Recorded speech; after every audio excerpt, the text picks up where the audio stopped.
नमस्कार, मेरा नाम आलोक है। आप लाइव स्ट्रीज देख रहे हैं। कोरोना का खतरा बिहार पे अब बढ़ने लगा है, क्योंकि आंकड़े हर पल ये बता रहे हैं कि संक्रमित मरीजों की जो संख्या है उसमें वृद्धि कितनी तेजी से हो रही है। ऐसे में जो 17 लाख मजदूर, कामगार, नौजवान, छात्र छात्राएं बिहार से बाहर अन्य प्रदेशों में फंसे हुए हैं, उनको लाने को लेकर सरकार क्या कर रही है, ये तो खैर 27 अप्रैल को ही पता चल पाएगा, क्योंकि सबके निगाहें पटना उच्च न्यायालय के न्यायाधीश पर टिकी हैं कि क्या वो जजमेंट देते हैं। लेकिन उससे पहले साफ साफ जनतांत्रिक विकास पार्टी के अध्यक्ष अनिल कुमार इस वक्त हमारे साथ हैं।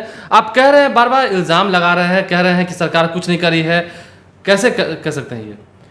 देखिए, हमारा ये कहना है कि जिस तरह से अगर दूसरे प्रदेशों की सरकार, जो भी राज्य सरकार है, अपने अपने प्रदेशों के सबसे पहले अपने बच्चों को लेकर के अपने शहर चली गई, जहाँ अपने पिता के पास उन बच्चों को पहुंचा दिया, अभिभावकों के पास उनको पहुंचा दिया गया। अब कल से हमने देखा कि हर राज्य सरकार, चाहे उत्तर प्रदेश की जोगी सरकार हो, मध्य प्रदेश की सरकार हो, छत्तीसगढ़ की सरकार हो, इन सारी सरकारों ने कहा, राज्य सरकारों ने कहा कि हमारे श्रमिक जो जहां फंसे हैं हम उनको लाने का काम करेंगे, और लाने का काम हमने शुरू कर दिया है। चिन्हित कर रहे हैं कौन कहाँ है, किन प्रदेश में फंसे हुए हैं, उनको लाने का हम काम करेंगे। लेकिन बिहार की सरकार एकमात्र पूरे भारत में ऐसी सरकार है जिनके चेहरे पर, जिनके लिए कोई भी दर्द नहीं, बच्चों के प्रति कोई सहानुभूति नहीं, बच्चों के प्रति कोई दर्द नहीं। हमें जो सुनने में आया कि बच्चे वहाँ अनशन पर बैठ गए हैं कोटा में, तो ये हम लोग अगर मार्मिक हो रहे हैं, दुखी हो रहे हैं कि कैसी सरकार है हमारी, कि उन बच्चों के दुख और दर्द से समझने को तैयार नहीं है। श्रमिक इतने लंबे समय से परेशान हैं बिहार में आने के लिए, उनके लिए दर्द नहीं है। नहीं, वो तो कह रहे हैं कि जहां वो है वहीं उनके खाने पीने का इंतजाम करा देते हैं। तो मैं नीतीश कुमार जी से मैं जानना चाहता हूं और स्पष्ट कहना चाहता हूं कि क्या उनका बेटा अगर कोटा फंसा होता, मुंबई फंसा होता, तो मुख्यमंत्री जी ये आश्वासन देते कि आप जहां हो वहीं रहो, ऐसा कहते? तो ये अगर उनके विधायकों का बेटा फंसा हुआ है, उस सबको पास दिया जा रहा है, सब लोग अपने बेटे को ला रहे हैं, तो अगर उनको लाया जा रहा है, मतलब साफ साफ तो यही कह रहे हैं ना कि अमीर गरीब की सरकार है। नहीं, ये हमने कहा है कि वीआईपी सरकार है, पहले भी कहा है कि वीआईपी सरकार है। ये सरकार कभी भी 13 करोड़ बिहार के आवाम की सरकार नहीं है। ये गलतफहमी में बनी हुई सरकार है। ये लालू और नीतीश की उस समय गठजोड़ थी, वो सरकार है। ये लालू का देन था कि ये सरकार में आ गए हैं। तो हमारा कहना है कि ये वीआईपी व्यवस्था में सरकार आज बने हुए हैं। आज इनके पास केवल और केवल विधायकों का बेटा, मंत्रियों का बेटा और अपना बेटा, खुद का बेटा ही इनको समझ में आ रहा है। जो 13 करोड़ जो आवाम है बिहार का, उसका बेटा और बेटी से इन्हें कोई मतलब वोट लेकर तो उन 13 करोड़ आवाम की ही वो वहां तक पहुंचे हैं ना। देखिए, वोट लेकर जरूर आए हैं, लेकिन आज जो इनके पास समय है, वो समय केवल अपने बेटा और बेटी के लिए है। ये 13 करोड़ जनता के लिए इनके पास समय नहीं है। अगर समय होता तो ये आज हमारा बेटा और बेटी, जो बिहार का बेटा बेटी विकास का होता, कर्णधार होता हमारे बिहार का, वो हमारे अलग अलग प्रदेशों में फंसे हुए हैं। कोई कोटा में फंसा हुआ है, कोई विजयवाड़ा में फंसा हुआ है, अनशन पर बैठ रहे हैं, बार बार गुहार लगा रहे हैं कि अंकल, नीतीश अंकल आप हमको बचा लो। लेकिन नीतीश अंकल जो हैं, इन्हें इन्हें कुछ दिख ही नहीं रहा है। एक ही शब्द आता है कि आप जहां है वहीं रहो। सत्ता पक्ष अगर हम बात करें तो कह रहे हैं कि 1000 रुपए भी दे रहे हैं। ठीक है, अगर मान लिया आप कह रहे हैं कि छत्तीसगढ़ की बात कर रहे हैं, मध्य प्रदेश की बात करें, उत्तर प्रदेश की बात करें, तो सरकार का कहना है कि हम उनकी बातों को क्यों माने, लॉकडाउन के नियमों का उल्लंघन क्यों करें हम? देखिए, इसमें लॉकडाउन का नियमों का उल्लंघन नहीं करना, तो फिर लाएंगे कैसे? हम उन्हें लाकर जांच करते, जिनमें किसी तरह का लक्षण था उसको हम क्वारंटाइन कराते, बाकी को अपने घर में भेज के क्वारंटाइन कराते। तो इसमें लॉकडाउन का नियम टूटने की बात नहीं थी। अगर उनके विधायक जाकर के ला रहे हैं तो नियम नहीं टूट रहा है। उनके एमपी कहाँ कहाँ से घूम करके पटना आ जा रहे हैं, उनका नियम नहीं टूट रहा है।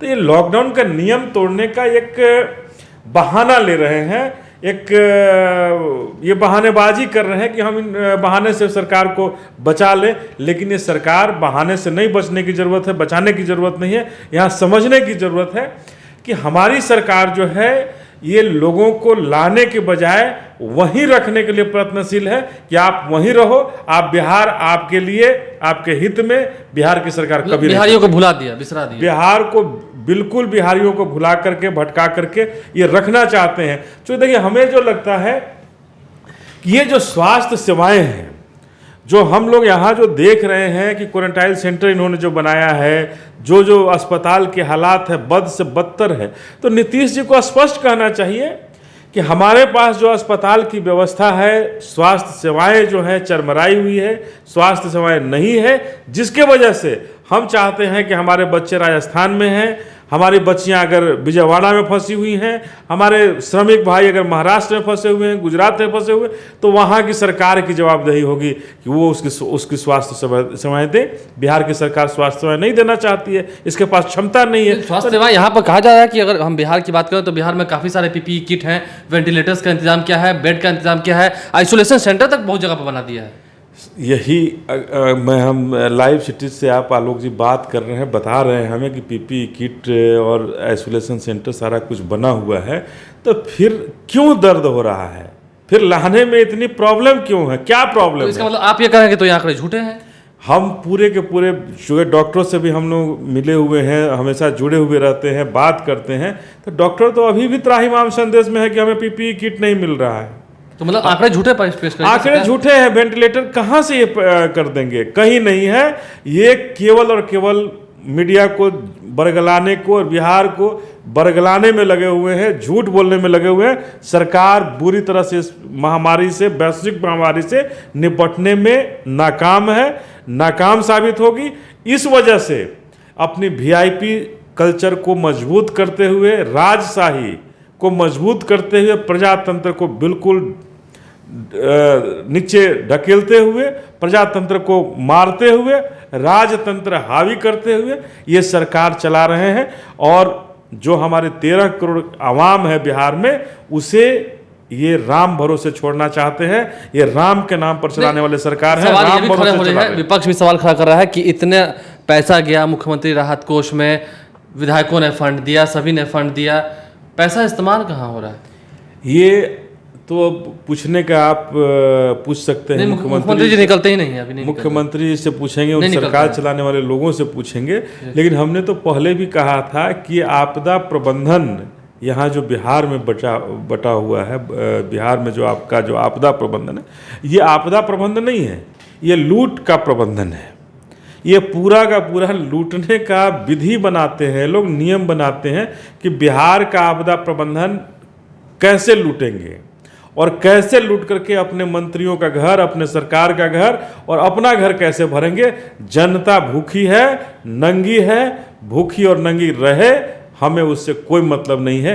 नीतीश जी का ये फॉर्मूला है, आपदा प्रबंधन का यही फॉर्मूला है। और इसी फॉर्मूला से हमारे श्रमिकों को लाने की जरूरत नहीं समझती है सरकार। हमारे जो बच्चे जो बाहर फंसे हुए हैं उसको लाने की जरूरत नहीं है कि श्रमिकों को 1000 दिया जा रहा है, 1000 में क्या होगा? देखिए, ये 1000 भी जो दिया जा रहा है, तो आलोक जी आप ये समझें कि ये ऐप्स डाउनलोड करना है, मोबाइल पर ऐप्स डाउनलोड करना है, रजिस्टर करना है, उन्हें 1000 रुपये देने की ज़रूरत है। हमारे हजारों भाइयों से बात हुई है, श्रमिकों भाइयों से बात हुई है, हमने बहुतों को मदद किया है, हमारे उनसे बात होती है। जिन श्रमिक के पास, जिन हमारे मजदूर भाई के पास, बहनों के पास जो मोबाइल है, जो बटन वाला मोबाइल रखे हैं, जो केवल नंबर वॉइस कॉल करना जानते हैं, नहीं जानते हैं कि उसके मोबाइल पर व्हाट्सएप स्मार्टफोन नहीं है उनके पास, अधिकांश भाइयों के पास स्मार्टफोन नहीं है, तो सरकार को बताना चाहिए ना कि भाई बिना स्मार्टफोन हम कुछ नहीं कर सकते हैं।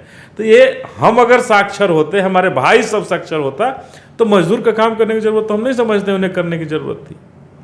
तो ये बरगलाने की कोशिश है। 1000 रुपया भी नहीं दे पा रहे हैं, ये सरकार नहीं दे पा रही है, वहाँ बरगलाने की कोशिश हो रही है। बहुत सारा नंबर इन लोगों ने दिया कि जिसको प्रॉब्लम हो, परेशानी हो, इस नंबर पर फ़ोन कर लीजिए। आप भी उस नंबर पर फ़ोन करके पता कर लीजिए कि उन कॉल सेंटरों का क्या हालात है, उन नंबरों का क्या हालात है, कैसे उस नंबर पर बात हो रही है। कहीं नहीं बात हो पाई, किसी की नहीं बात हो पाई। तो ये एक बरगलाने का कोशिश था, पूरी की पूरी सरकार बरगला रही है। और बिहार की सरकार हमारे श्रमिक भाइयों बहनों का, हमारे जो छात्र नौजवान, हमारे छात्र, छोटे छोटे छात्र छात्राएं जो बिहार से बाहर की फंसे हुए हैं लोग इस लॉकडाउन के पीरियड में, तो उन्हें लाने के लिए बिहार की सरकार, हमें लगता है कि बिल्कुल ही शांत बैठना चाहती है, हाईकोर्ट के मत्थे गेम करना चाहती है। नहीं, हाईकोर्ट की बात अगर हम आप कर रहे हैं तो अभी तो न्यायालय का फैसला नहीं आया है, सभी को उम्मीद है। देखिए उम्मीद है, लेकिन जिस तरह से माननीय उच्च न्यायालय को भी बिहार की सरकार बरगलाने की कोशिश कर रही है, तो हमें उम्मीद लगता है कि बिहार की सरकार उसे बरगलाने में कहीं अगर कामयाब हो जाती है तो पूरे सिस्टम को कोलैप्स होने से कोई नहीं बचा सकता है। और बिहार की सरकार जिस तरह से जो हमारे पड़ोसी राज्य अगर कर रहे हैं तो उन्हें ये बता रहे हैं कि वो लोग गलत कर रहे हैं। तो हम ये जानना चाहते हैं कि आखिर सही आप क्या करना चाहते हो। क्या 1,000 रुपये का प्रलोभन देकर के हम सबको रोक सकते हैं? क्या हम अपने छात्र छात्राएं जो बिहार के बेटा बेटी बिहार का भविष्य है उसे बाहर हम रख करके अपना भविष्य सुधार सकते हैं? तो सवाल सीधा है कि राज्य सरकार कुछ नहीं करना चाहती है और ये वीआईपी व्यवस्था राजतंत्र कायम करते हुए अपने प्रजा को भूल चुकी है, प्रजा पर कोई विचार नहीं करना चाहती है। और जो छात्र हो, छात्राएं हो, जो श्रमिक हो, इन सबों को बलि चढ़ाने की भी जरूरत होगी। बलि चढ़ाने के लिए हमारे मुख्यमंत्री, हालांकि आरोप बहुत बड़े बड़े लगा दिए हैं अब जनतांत्रिक विकास पार्टी के अध्यक्ष हैं अनिल कुमार। उन्होंने, देखने वाली बात यह है कि सरकार 27 अप्रैल को क्या कुछ उससे जब आदेश मिलता है हाईकोर्ट की तरफ से तो उस पर क्या फैसला लेती है। हालांकि बहुत निंदा हो रही है बिहार में इस सरकार की कि आखिर क्यों नहीं, जब अन्य प्रदेशों की सरकार ऐसा कर रही है तो क्या वो लॉकडाउन तोड़ दे रहे हैं? क्या जो बच्चे अन्य प्रदेशों में जा रहे हैं क्या उनको कोरोना का खतरा है? अगर खतरा है तो क्या अन्य प्रदेशों की सरकार अपने बच्चों को बचाना नहीं चाहती है? बहुत सारे सवाल या तो फिर अन्य प्रदेशों पर खड़े होंगे या फिर सारे सवाल इस सरकार पर खड़े होंगे। सवाल तो खड़े होंगे, जवाब कब कौन सरकार देगी, कब तक देगी, आप इंतजार करते रहिए। कोरोना का जो ये तांडव चल रहा है आप देखिए कितना ये आंकड़ा बढ़ता है और लोग कब तक तड़पते हैं। हमारे चैनल को सब्सक्राइब कर लें, साथ साथ फेसबुक पेज भी लाइक करें। धन्यवाद।